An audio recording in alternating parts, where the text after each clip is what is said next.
பொதுவாக ஒரு நட்சத்திரத்துக்கு 2வது நட்சத்திரம் வருமானம் தரும். ஒரு நட்சத்திரத்துக்கு 2வது நட்சத்திரம் வருமானம் தரும். ரோகிணிக்கு வருமானம் தரக்கூடியது எதுனா மிருகசீரிஷம். நான் காலையில் எழுந்து என்ன ஒன்று யூடியூப்பில் மான் பார்ப்பேன், புள்ளிமான் பார்ப்பேன். குட்டி குட்டி நான் அடிக்கடி கூருக்கு போவேன். அந்த மூகாம்பிகை போய்ட்டு வரும்போது அடிக்கடி மூகாம்பிகை போய்ட்டு வருவேன். கொல்லூர் மூகாம்பிகை எல்லா சந்திராஷ்டம நாள்லேயும் நான் போவேன். போயிட்டு வரும்பொழுது கூர்க்கில் இந்த குட்டி குட்டி மான் தலை பிளாஸ்டிக்கில் ஒரு இடத்துல மேக்னெட்டில் வச்சு விற்பாங்க ஒரு கடையில். ஐ லவ் கூர்க் அப்படின்னு சொல்லி ஃபோட்டோஸ்லாம் வச்சு அந்த நட்ஸு டீ காஃபிலாம் அங்கே சேல் பண்ணுவாங்க. அங்கேருந்து அந்த குட்டி குட்டி மான் தலையாக வாங்கி வீட்டில் அங்கங்கே ஒட்டி வச்சுருப்பேன்.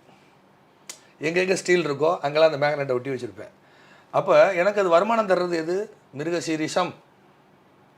சரி, அப்போ மான் பார்த்தா எனக்கு காசு வரும். ரோகிணி 2வது நட்சத்திரம் எது? மிருகசீரிஷம். எனக்கு வருமானம் தர்றது லக்ன ரோகிணி.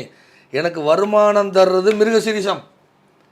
இதுக்கு 22வது நட்சத்திரம் பஞ்சாயத்துக்குரிய நட்சத்திரம். என்னுடைய லக்னம் ரோகிணி, என்னுடைய லக்னம். அதுக்கு 2வது நட்சத்திரம் எது? மிருகசீரிஷம். இந்த மிருகசீரிஷத்துக்கு உத்திரட்டாதி 22வது நட்சத்திரம். இதுக்கு பேர் வைநாசிக நட்சத்திரம்னு பேர். நோயை தரக்கூடியதுன்னு பேர், கஷ்டம் தரக்கூடியதுன்னு பேர். அப்போ என்னுடைய வருமானத்துக்கு இது தடையை தரக்கூடிய நட்சத்திரம். என் லக்கணப்படியும் உத்திரட்டாதி நான் போனால் சிக்கலாயிடும்.